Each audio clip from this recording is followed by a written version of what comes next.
ಅಂಗಡಿಯಲ್ಲಿ ಮಂಗಳಮುಖಿಯರ ಹಾವಳಿ. ಫಂಕ್ಷನ್ಗೆ ಬಂದು ಹಣಕ್ಕೆ ಬೇಡಿಕೆ, ಗಲಾಟೆ. ಸಿಲಿಕಾನ್ ಸಿಟಿ ಬೆಂಗಳೂರಲ್ಲಿ ಶುಭ ಕಾರ್ಯಕ್ರಮ ಬಂದ್ರೆ ಸಾಕು ಮಂಗಳಮುಖಿಯರ ಭಯ ಶುರುವಾಗುತ್ತೆ.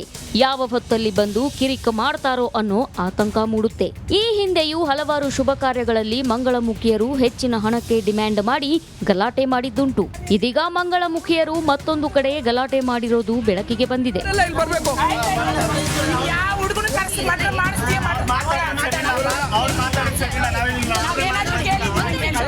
ಎಸ್, ಹಬ್ಬದ ವಾತಾವರಣವಿದ್ರೆ ಎಂಟ್ರಿ ಕೊಡೋ ಮಂಗಳಮುಖಿಯರು ವಿಜಯನಗರದ ಹಂಪಿ ನಗರದಲ್ಲಿರೋ ಬಟ್ಟೆ ಅಂಗಡಿಗೆ ಎಂಟ್ರಿ ಕೊಟ್ಟಿದ್ರು. ಸಂಜೆ ಬಟ್ಟೆ ಅಂಗಡಿ ಉದ್ಘಾಟನೆ ಇತ್ತು. ಹೀಗಾಗಿ ಮಾಲೀಕ ಮುಂಜಾನೆಯೇ ಹೋಮ ಹವನ ಮಾಡಿಸ್ತಿದ್ರು. ಪೂಜೆ ಸಮಯಕ್ಕೆ ಸರಿಯಾಗಿ ಎಂಟ್ರಿ ಕೊಟ್ಟ ಮಂಗಳಮುಖಿಯರು ಹಣ ಕೇಳಿದ್ದಾರೆ. 2,000 ಕೊಟ್ಟರೂ ಸುಮ್ಮನಾಗದೆ 10,000ಕ್ಕೆ ಡಿಮ್ಯಾಂಡ್ ಇಟ್ಟಿದ್ರಂತೆ. ಇವತ್ತು ಆಗಿದ್ದು ನಮಗೆ ನಿದರ್ಶನ ಏನು ಅಂತ ಹೇಳಿದ್ರೆ, ಪೂಜೆ ಹೋಮ ನಡೆಯೋ ಟೈಮಲ್ಲಿ ಅವರು ಬಂದ್ಬಿಟ್ಟು ನಾವು ಪ್ರೀತಿಯಿಂದ 1,000 2,000 ಕೊಟ್ಟರು ಸಹ 2,000 ಸಹ ಕೊಟ್ಟರು ಸಹ ಈಸ್ಕೊಂಡ್ರೆ 10,000 ಬೇಕು.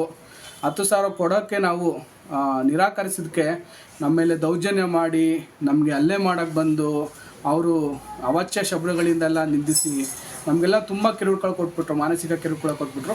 10,000 ರೂಪಾಯಿ ಕೊಡದೆ ಇದ್ದಿದ್ದಕ್ಕೆ ಮಾಲೀಕನ ಮೇಲೆ ಹಲ್ಲೆಗೆ ಯತ್ನಿಸಿದ್ರಂತೆ. ಅವಾಚ್ಯ ಶಬ್ದಗಳಿಂದ ನಿಂದಿಸಿ ಅಂಗಡಿ ಮುಂದೆ ಮಂಗಳಮುಖಿಯರು ರಂಪಾಟ ಮಾಡಿದ್ದಾರೆ. ಮಾಲೀಕ ರಾಘವೇಂದ್ರ ಹಾಗೂ ಕುಟುಂಬ ಸದಸ್ಯರಿಗೆ ಆವಾಜ್ ಹಾಕಿದ್ದಾರೆ. ಈ ರೀತಿ ಹಗಲು ದರೋಡೆ ಮಾಡೋರ ವಿರುದ್ಧ ಕಠಿಣ ಕ್ರಮ ಕೈಗೊಳ್ಳಿ ಎಂದು ಮನವಿ ಮಾಡಿದ್ದಾರೆ. ಇವ್ರ ವಿರುದ್ಧ ಈ ಒಂದು ಮಾಫಿಯಾ ಇದೆಯಲ್ಲ, ಮಾಫಿಯಾ ವಿರುದ್ಧ ಹೋರಾಡಬೇಕು ಅಂತ ನಾವು ಕೇಳ್ಕೊಂತೀವಿ. ಫಂಕ್ಷನ್ ಇದ್ರೆ ಸಾಕು ಬಂದು ಹಣ ಸುಲಿಗೆ ಮಾಡೋ ಇಂತಹ ಮಂಗಳಮುಖಿಯರ ಮೇಲೆ ಪೊಲೀಸರು ಸೂಕ್ತ ಕ್ರಮ ಕೈಗೊಳ್ಳಬೇಕಾಗಿದೆ. ಈ ಘಟನೆ ಬಳಿಕವಾದರೂ ಪೊಲೀಸರು ಎಚ್ಚೆತ್ತು ಇವರ ದೌರ್ಜನ್ಯಕ್ಕೆ ಬ್ರೇಕ್ ಹಾಕ್ತಾರಾ ಕಾದು ನೋಡಬೇಕಿದೆ. Madesh, crime bureau, Republic Kannada. ಇಂತ ಮುಂಚೆ ಮತ್ತೊಂದು ವಿಚಾರ, ಬಟ್ಟೆ ಅಂಗಡಿದು ಹೇಳ್ತಾ ಇದ್ವಲ್ಲ, ಅಲ್ಲಿ ಓಪನಿಂಗ್ ಕಾರ್ಯಕ್ರಮ ನಡೀತಾ ಇರುತ್ತೆ. ಅಲ್ಲಿಗೊಂದು ತಂಡ ಬರುತ್ತೆ. ಆ ತಂಡ ಏನು ಮಾಡುತ್ತೆ, ಇಂತಿಷ್ಟು ಹಣವನ್ನು ಕೊಡಬೇಕು ಅಂತೇಳಿ ಡಿಮ್ಯಾಂಡನ್ನು ಇಡುತ್ತೆ. ಅಂಗಡಿ ಮಾಲೀಕನು ಕೂಡ ಬಂದಿದ್ದಾರಲ್ಲ, ಕರ್ತವ್ಯ, ಒಂದು ಕೃತಜ್ಞತೆ, ಒಂದು ಮಾನವೀಯತೆ, ಹಾಗಾಗಿ ಒಂದಷ್ಟು ಹಣವನ್ನು ಕೂಡ ಕೊಡ್ತಾರೆ. ಆದರೆ ಅದನ್ನು ಒಪ್ಪದಂಥ ಆ ತಂಡ ರಂಪಾಟ ಮಾಡುತ್ತೆ. ಯಾವ ಥರ ಗೊತ್ತಾ, ಈ ಸ್ಟೋರಿ ನೋಡಿ ಗೊತ್ತಾಗುತ್ತೆ. ಮುಡಾ ಹಗರಣದಲ್ಲಿ ಮತ್ತೊಂದು ಅಕ್ರಮ ಬೆಳಕಿಗೆ ಬಂದಿದೆ. 3,000ಕ್ಕೆ ಒಂದು ಸೈಟನ್ನು ಮಾರಿರುವ ಅಕ್ರಮದ ಬೆನ್ನಲ್ಲೇ DCM DK ಶಿವಕುಮಾರ್ ಅವರ ಆಪ್ತನ ಹೆಸರಲ್ಲಿ ಪ್ರಕರಣ ಹೊಂದು ಹೊರ ಬಂದಿರೋದು ಹೊಸ ಆಯಾಮವನ್ನು ಕೊಟ್ಟಿದೆ. ಯಾವುದು ಅಂತೀರಾ? ಈ ಸ್ಟೋರಿ ನೋಡಿ.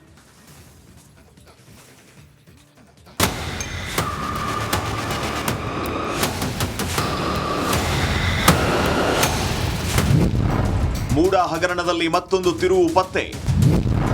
ಭೂ ಪರಿವರ್ತನೆಗೆ DCM ಆಪ್ತನ ಹೆಸರಿನಲ್ಲಿ ಪತ್ರ. ಮೂಡಾ ಸಿಎಂ ಸಿದ್ದರಾಮಯ್ಯ ಮತ್ತು ಕುಟುಂಬಕ್ಕೆ ಅಂಟಿದ ಕಪ್ಪು ಚುಕ್ಕೆ.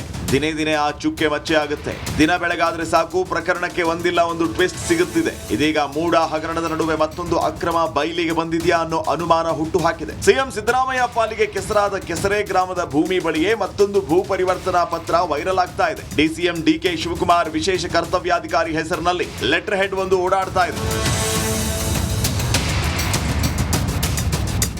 ಕೆಸರೆ ಗ್ರಾಮದ 5 ಎಕರೆ 22 ಗುಂಟೆ ಕೃಷಿ ಭೂಮಿಯನ್ನ ಕನ್ವರ್ಷನ್ ಮಾಡೋದಕ್ಕೆ ಮನವಿ ಸಲ್ಲಿಕೆ ಪತ್ರವೊಂದು ನಗರಾಭಿವೃದ್ಧಿ ಇಲಾಖೆ ಅಪರ ಮುಖ್ಯ ಕಾರ್ಯದರ್ಶಿಗೆ ಬಂದಿದೆ. ಕೃಷಿಯಿಂದ ವಸತಿ ಉದ್ದೇಶಕ್ಕೆ ಅನುಮೋದಿಸುವ ಕಡತ ಸಂಬಂಧ ಪತ್ರ ಬರೆಯಲಾಗಿದೆ. ಆ ಕಡತಕ್ಕೆ ಸಂಬಂಧಪಟ್ಟಂತೆ ಜಮೀನು ಮಾಲೀಕ ರಾಮಕೃಷ್ಣ ಅವರನ್ನ ವಿಚಾರಣೆ ನಡೆಸುವುದಕ್ಕೆ ಮನವಿಯನ್ನ ಮಾಡಲಾಗಿದೆಯಂತೆ. ಡಿಸೆಂಬರ್ 3ರಂದು ನಗರಾಭಿವೃದ್ಧಿ ಇಲಾಖೆ ಕಾರ್ಯದರ್ಶಿ ದೀಪಾ ಚೋಳನ್ ಇಡಿ ವಿಚಾರಣೆ ಎದುರಿಸಿ ಬರ್ತಾ ಇದ್ದಂತೆ ನಕಲಿ ಲೆಟರ್ ಹೆಡ್ ಬಳಕೆ ಬಗ್ಗೆ ಈ ದೂರು ದಾಖಲಾಗಿದೆ. ಅಪರಿಚಿತ ವ್ಯಕ್ತಿಯಿಂದ ಆಗಸ್ಟ್ ತಿಂಗಳಲ್ಲಿ ಲೆಟರ್ ಹೆಡ್ ಹಾಗೂ ಹೆಸರು ದುರ್ಬಳಕೆಯಾಗಿದೆ ಅಂತ DCM ವಿಶೇಷ ಕರ್ತವ್ಯಾಧಿಕಾರಿ ಎಸ್ ಶಿವಶಂಕರ್ ವಿಧಾನಸೌಧ ಠಾಣೆಗೆ ದೂರು ಸಲ್ಲಿಕೆ ಮಾಡಿದ್ದಾರೆ. ಒಟ್ಟಾರೆ ಮೂಡಾ ಅಕ್ರಮದಲ್ಲಿ ಒಂದೊಂದೇ ಪ್ರಕರಣ ಹೊರಬರ್ತಾ ಇದ್ದು ಎಲ್ಲರ ನಿದ್ದೆಗೆಡಿಸಿದೆ. Bureau report, Republic Kannada.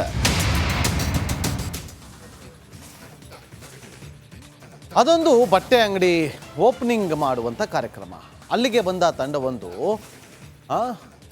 ಅಲ್ಲಿಗೆ ಒಂದು ತಪ್ಪಿ ಒಂದು ಡಿಕ್ಕೆ ಆಗೋಗುತ್ತೆ. ಹುಬ್ಬಳ್ಳಿಯ ಬೈರಿ ದೇವರ ಕೊಪ್ಪದ ಸ್ಟೋರಿನ ಹೇಳ್ತೀವಿ. ಆದರೆ ಅದಕ್ಕಿಂತ ಮುಂಚೆ ಮತ್ತೊಂದು ವಿಚಾರ, ಬಟ್ಟೆ ಅಂಗಡಿದು ಹೇಳ್ತಾ ಇದ್ವಲ್ಲ, ಅಲ್ಲಿ ಓಪನಿಂಗ್ ಕಾರ್ಯಕ್ರಮ ನಡೀತಾ ಇರುತ್ತೆ. ಅಲ್ಲಿಗೊಂದು ತಂಡ ಬರುತ್ತೆ. ಆ ತಂಡ ಏನು ಮಾಡುತ್ತೆ, ಇಂತಿಷ್ಟು ಹಣವನ್ನು ಕೊಡಬೇಕು ಅಂತೇಳಿ ಡಿಮ್ಯಾಂಡನ್ನು ಇಡುತ್ತೆ. ಅಂಗಡಿ ಮಾಲೀಕನು ಕೂಡ ಬಂದಿದ್ದಾರಲ್ಲ, ಕರ್ತವ್ಯ, ಒಂದು ಕೃತಜ್ಞತೆ, ಒಂದು ಮಾನವೀಯತೆ, ಹಾಗಾಗಿ ಒಂದಷ್ಟು ಹಣವನ್ನು ಕೂಡ ಕೊಡ್ತಾರೆ. ಆದರೆ ಅದನ್ನು ಒಪ್ಪದಂಥ ಆ ತಂಡ ರಂಪಾಟ ಮಾಡುತ್ತೆ. ಯಾವ ಥರ ಗೊತ್ತಾ, ಈ ಸ್ಟೋರಿ ನೋಡಿ ಗೊತ್ತಾಗುತ್ತೆ.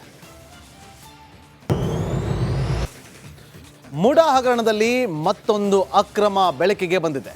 3,000ಕ್ಕೆ ಒಂದು ಸೈಟನ್ನು ಮಾರಿರುವ ಅಕ್ರಮದ ಬೆನ್ನಲ್ಲೇ DCM DK ಶಿವಕುಮಾರ್ ಅವರ ಆಪ್ತನ ಹೆಸರಲ್ಲಿ ಪ್ರಕರಣ ಒಂದು ಹೊರ ಬಂದಿರೋದು ಹೊಸ ಆಯಾಮವನ್ನು ಕೊಟ್ಟಿದೆ.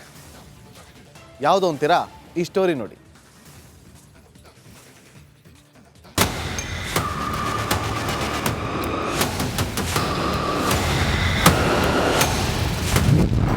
ಮೂಡಾ ಹಗರಣದಲ್ಲಿ ಮತ್ತೊಂದು ತಿರುವು ಪತ್ತೆ. ಭೂ ಪರಿವರ್ತನೆಗೆ DCM ಆಪ್ತನ ಹೆಸರಿನಲ್ಲಿ ಪತ್ರ. ಮೂಡಾ ಸಿಎಂ ಸಿದ್ದರಾಮಯ್ಯ ಮತ್ತು ಕುಟುಂಬಕ್ಕೆ ಅಂಟಿದ ಕಪ್ಪು ಚುಕ್ಕೆ. ದಿನೇ ದಿನೇ ಆ ಚುಕ್ಕೆ ಮಚ್ಚೆ ಆಗುತ್ತೆ. ದಿನ ಬೆಳಗಾದ್ರೆ ಸಾಕು, ಪ್ರಕರಣಕ್ಕೆ ಒಂದಿಲ್ಲ ಒಂದು ಟ್ವಿಸ್ಟ್ ಸಿಗುತ್ತಿದೆ. ಇದೀಗ ಮೂಡಾ ಹಗರಣದ ನಡುವೆ ಮತ್ತೊಂದು ಅಕ್ರಮ ಬಯಲಿಗೆ ಬಂದಿದೆಯಾ ಅನ್ನೋ ಅನುಮಾನ ಹುಟ್ಟು ಹಾಕಿದೆ. ಸಿಎಂ ಸಿದ್ದರಾಮಯ್ಯ ಪಾಲಿಗೆ ಕೆಸರಾದ ಕೆಸರೆ ಗ್ರಾಮದ ಭೂಮಿ ಬಳಿಯೇ ಮತ್ತೊಂದು ಭೂ ಪರಿವರ್ತನಾ ಪತ್ರ ವೈರಲ್ ಆಗ್ತಾ ಇದೆ. DCM DK ಶಿವಕುಮಾರ್ ವಿಶೇಷ ಕರ್ತವ್ಯಾಧಿಕಾರಿ ಹೆಸರಿನಲ್ಲಿ ಲೆಟರ್ ಹೆಡ್ ಒಂದು ಓಡಾಡ್ತಾ ಇದೆ.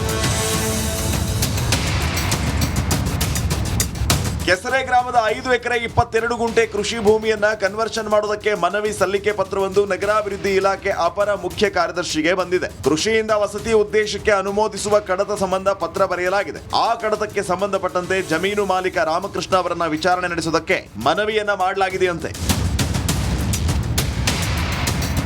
ಡಿಸೆಂಬರ್ 3ರಂದು ನಗರಾಭಿವೃದ್ಧಿ ಇಲಾಖೆ ಕಾರ್ಯದರ್ಶಿ ದೀಪಾ ಚೋಳನ್ ಇಡಿ ವಿಚಾರಣೆ ಎದುರಿಸಿ ಬರ್ತಾ ಇದ್ದಂತೆ ನಕಲಿ ಲೆಟರ್ ಹೆಡ್ ಬಳಕೆ ಬಗ್ಗೆ ಈ ದೂರು ದಾಖಲಾಗಿದೆ. ಅಪರಿಚಿತ ವ್ಯಕ್ತಿಯಿಂದ ಆಗಸ್ಟ್ ತಿಂಗಳಲ್ಲಿ ಲೆಟರ್ ಹೆಡ್ ಹಾಗೂ ಹೆಸರು ದುರ್ಬಳಕೆಯಾಗಿದೆ ಅಂತ DCM ವಿಶೇಷ ಕರ್ತವ್ಯಾಧಿಕಾರಿ ಎಸ್ ಶಿವಶಂಕರ್ ವಿಧಾನಸೌಧ ಠಾಣೆಗೆ ದೂರು ಸಲ್ಲಿಕೆ ಮಾಡಿದ್ದಾರೆ. ಒಟ್ಟಾರೆ ಮೂಡಾ ಅಕ್ರಮದಲ್ಲಿ ಒಂದೊಂದೇ ಪ್ರಕರಣ ಹೊರಬರ್ತಾ ಇದ್ದು ಎಲ್ಲರ ನಿದ್ದೆಗೆಡಿಸಿದೆ. Bureau report, Republic Kannada. ಅದೊಂದು ಬಟ್ಟೆ ಅಂಗಡಿ ಓಪನಿಂಗ್ ಮಾಡುವಂಥ ಕಾರ್ಯಕ್ರಮ. ಅಲ್ಲಿಗೆ ಬಂದ ತಂಡವೊಂದು ಅಲ್ಲಿಗೆ ಒಂದು ತಪ್ಪಿ ಒಂದು ಡಿಕ್ಕೆ ಆಗೋಗುತ್ತೆ. ಹುಬ್ಬಳ್ಳಿಯ ಬೈರಿ ದೇವರ ಕೊಪ್ಪದ ಸ್ಟೋರಿನ ಹೇಳ್ತೀವಿ. ಆದರೆ ಅದಕ್ಕಿಂತ ಮುಂಚೆ ಮತ್ತೊಂದು ವಿಚಾರ, ಬಟ್ಟೆ ಅಂಗಡಿದು ಹೇಳ್ತಾ ಇದ್ವಲ್ಲ, ಅಲ್ಲಿ ಓಪನಿಂಗ್ ಕಾರ್ಯಕ್ರಮ ನಡೀತಾ ಇರುತ್ತೆ. ಅಲ್ಲಿಗೊಂದು ತಂಡ ಬರುತ್ತೆ. ಆ ತಂಡ ಏನು ಮಾಡುತ್ತೆ, ಇಂತಿಷ್ಟು ಹಣವನ್ನು ಕೊಡಬೇಕು ಅಂತೇಳಿ ಡಿಮ್ಯಾಂಡನ್ನು ಇಡುತ್ತೆ. ಅಂಗಡಿ ಮಾಲೀಕನು ಕೂಡ ಬಂದಿದ್ದಾರಲ್ಲ, ಕರ್ತವ್ಯ, ಒಂದು ಕೃತಜ್ಞತೆ, ಒಂದು ಮಾನವೀಯತೆ, ಹಾಗಾಗಿ ಒಂದಷ್ಟು ಹಣವನ್ನು ಕೂಡ ಕೊಡ್ತಾರೆ. ಆದರೆ ಅದನ್ನು ಒಪ್ಪದಂಥ ಆ ತಂಡ ರಂಪಾಟ ಮಾಡುತ್ತೆ. ಯಾವ ಥರ ಗೊತ್ತಾ, ಈ ಸ್ಟೋರಿ ನೋಡಿ ಗೊತ್ತಾಗುತ್ತೆ.